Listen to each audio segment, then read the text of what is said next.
인간이 돈과 맞바꾸려 처음 했던 일인 매춘.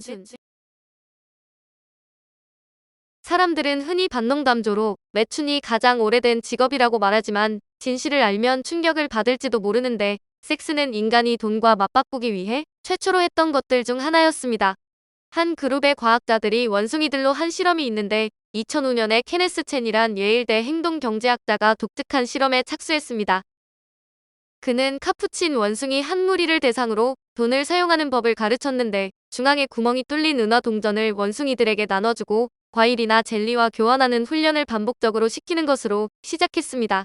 카푸친들이 돈의 기본 개념을 습득하자 첸은 원숭이 한 마리당 하루에 12개의 동전을 주었는데 시간이 지나자 카푸친들은 경제생활의 기본적 개념 일부를 이해하게 되었습니다. 젤리의 값이 하락하자 원숭이들은 젤리로 배를 채웠고 첸이 그들에게 돈을 불리거나 전부 잃을 수 있는 도박 같은 것을 접하게 했을 때 일부는 도박의 맛을 들이기도 했습니다. 그들의 행동은 두려울 정도로 인간의 그것과 비슷했는데 얼마 지나지 않아 원숭이는 처음으로 돈을 탈취하는 계획을 세웠습니다. 첸의 원숭이 테스트는 원숭이 집단 공동구역과 차단된 옆에 부속 오리에서 이루어졌는데 어느 날 공동구역 분리문이 닫히기 전에 카푸친 한 마리가 동전 접시를 잡아 채 동료들이 잡을 수 있도록 던졌습니다. 이 혼란 와중에서 첸 박사는 카푸친 한 마리가 부정하게 얻은 동전을 암컷에게 넘겨주는 것을 목격했는데 그들은 짝짓기를 한 후에 원숭이 성 노동자는 직접 과일을 샀습니다. 카푸친들은 선사시대 인간이 아니지만 첸 박사의 연구는 성과 돈을 맞바꿀 수 있다는 개념이 경제학의 역사 아주 초창기에 나타났을지도 모른다는 것을 시사합니다. 이 이론을 구체적으로 뒷받침하는 고고학적 증거도 있는데 현존하는 가장 오래된 화폐들 중 하나로 기원전 3000년경에 청동으로 주조된 수메르의 세켈이 있습니다. 이 세켈레의 한쪽 면에는 미랄의 이미지가 있고 다른 쪽 면에는 사랑의 여신 이슈타르를 닮은 형상이 있는데 이 동전은 원래 영업 허가를 받은 구역의 매춘부들에게 대가를 지불하기 위한 것이었습니다.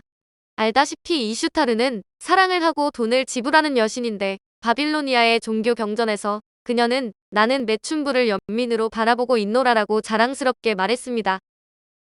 이슈타르는 신의 창녀로 천상에서 많은 연인을 거느렸고 신들의 후위대 역할을 한 결과 그녀의 추종자들 일부는 성스러운 창녀 노릇을 하며 돈을 모아 교회에 바쳤습니다. 이 여성들 중 일부는 계급이 높은 여사제로 이 여성들은 독실한 믿음의 소유자였고 온몸으로 여신에게 봉사했습니다. 고대 수메르의 신성한 성 노동에는 자발적 참여자들만 있었던 것은 아니었는데 3300년 된 역사를 가진 기록물 한 곳에 딸을 담보물로 돈을 빌리려는 아버지와 이슈타르의 교회 간에 금전 거래가 기술되어 있습니다. 그리스 역사가인 헤로도토스는 우리에게 이슈타르의 신성한 성 노동자들에 대해 최초로 기록으로 남겼는데 그에 따르면 바빌론의 여성 시민들은 적어도 한 번은 매춘을 해달라는 교회의 요구를 받았다고 합니다. 그 나라에서 태어난 모든 여성이 생애 한 번은 비너스 구역에 가서 앉아 있어야 했고 그곳에서 낯선 사람의 시중을 들어야 한 것으로 자원한 여성들은 사원 구역의 전시대에 앉아 고객을 기다려야 했습니다. 그 여자들은 낯선 손님이 은동전을 무릎 위에 던져주고 여자를 데리고 그 신성한 곳을 직접 나가기 전까지는 집으로 돌아가는 것이 허락되지 않았습니다. 헤로도토스에 따르면 그 여자들은 돈을 얼마를 받든 받아들여야 했는데 그 여자들은 돈을 던지는 첫 남자와 나간다. 그리고 여자가 거절하지는 못한다고 기술되어 있습니다. 현대의 몇몇 학자들은 헤로도토스의 주장을 반박하지만 사실이건 아니건 증거는 이슈타르 교회가 모금을 하는 한 가지 방법으로 매춘을 했다는 것을 말하고 있습니다. 그렇지만 실제 행위는 교회 건물에서 일어난 것으로 보이지 않는데 이슈타르는 자신이 지역 술집을 이용하는 것을 선호하는 성노동자라고 주장했습니다. 내가 선술집의 입구에 앉아있을 때 나 이슈타르는 다정한 하림투이다라고 했는데 하림투는 창녀를 뜻합니다. 이슈타르 숭배는 서구로 퍼져나갔는데 그리스에서 그녀는 아프로디테가 되었고 로마에서는 비너스가 되었습니다. 고대 세계 전역에 수천 년간 사원 매춘이라 불리는 것이 존재했다는 자료가 있는데 초기 기독교 역사학자인 에우제비우스의 말이 맞다면 그것은 서기 300년 콘스탄티네 통치 시절까지 계속 이어졌습니다. 성노동이 신앙의 동의하에 존속한 기간이 무려 3000년 이상이 지속되고 현대에 와서야 매춘을 법적으로 금지하고 있어 역사 전반을 놓고 보면 법적 금지가 오히려 이례적입니다. 국가 후원 매춘의 이상한 역사 고대 그리스와 로마가 여성들에게 특별히 개화되지는 않았는데 그리스 상류 계급의 많은 사람들이 여성을 아이 만드는 것 외엔 별로 쓸모없는 존재로 여겼습니다. 로마는 조금 더 나아서 여성이 사업을 하기도 했고 의미 있는 경제적 성공을 일구어내기도 했지만 양쪽 문명 모두 매춘은 여성이 부와 권력을 얻는 유일한 지름길이었습니다. 그리스인들은 성종사자를 세 범주로 나누었는데 첫 번째는 제일 안타까운 경우로 노예 매춘인데 포르나라는 재미있는 이름으로 불렸습니다. 두 번째는 자유롭지만 가난한 거리 매춘으로 이 여자들을 어떻게 불렀는지는 찾을 수 없었고 세 번째는 정부나 애첩을 뜻하는 헤테라라는 부유한 자들을 위한 고급 매춘이었습니다. 이런 여자들 중 하나였던 아스파시아의 이야기는 고대 그리스의 창녀 사회 최고의 시나리오를 보여주는데 아스파시아는 아테네 태생이 아니었습니다. 대부분의 아테네인들은 외국인인 그녀를 그저 그런 여자들 중 하나로 여겼지만 그녀는 원래 부를 지닌 특권층 출신이라 교육을 받았고 헤테라로 성공하는데 요구되는 귀족적 감각이 있었습니다.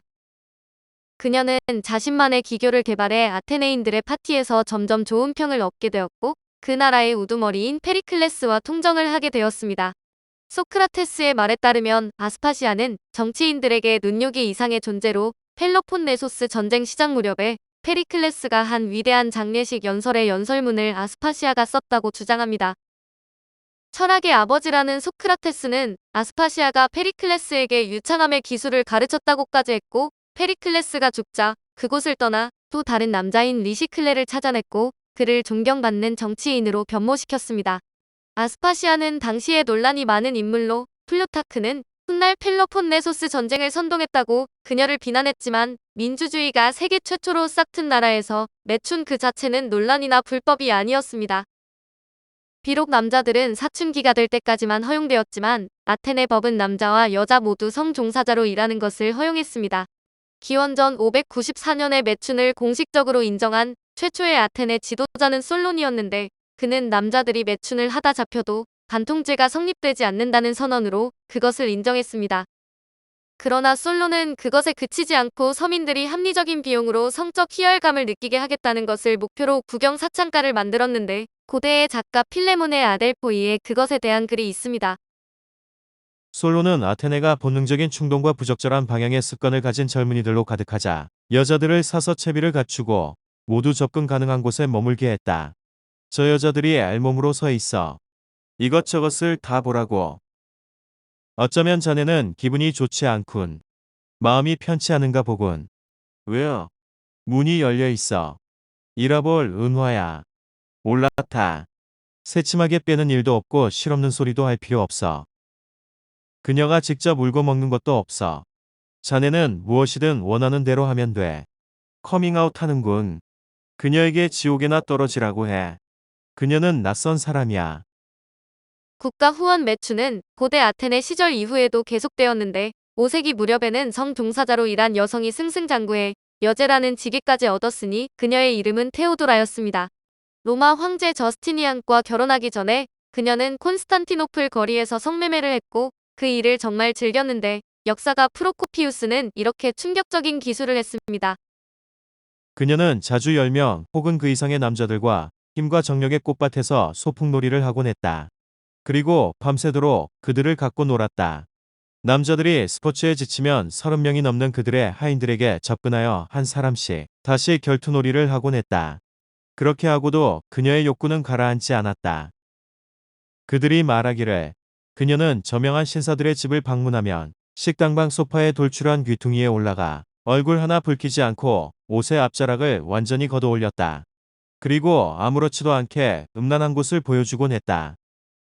다시 말해 그녀는 40명의 남자들과 성관계를 가지며 그들을 혼미하게 만들었는데 심한 성중독의 증거이거나 아니면 비잔틴 귀족들과의 사랑이 남긴 폐단의 흔적이었습니다. 테오도라에게 공평한 잣대를 들이대자면 역사가인 프로코피우스는 여제에 대해 적대적인 부분이 있어 그의 말을 절대적으로 신뢰할 수는 없지만 테오도라가 창녀로 일했다는 것은 확실합니다. 그리고 그것에 대해 크게 부끄러움이 없었다는 것인데 그녀가 권력을 잡고 제일 먼저 한 일 중 하나는 이전의 매춘부 동료들을 위한 것이었습니다. 테오도라는 역사상 최초로 성종사자들이 법적 보호를 받을 수 있도록 법을 일부 도입했으며 강간을 중범죄로 다스렸고 강요된 매춘을 엄중 단속했으며 여성들의 재산권을 제국 전역으로 확대시켰습니다. 테오도라 통치 중에 비잔틴 창녀들은 행운을 누렸지만 국가 지지 매춘의 역사는 서구 세계에만 한정된 것이 아니었습니다.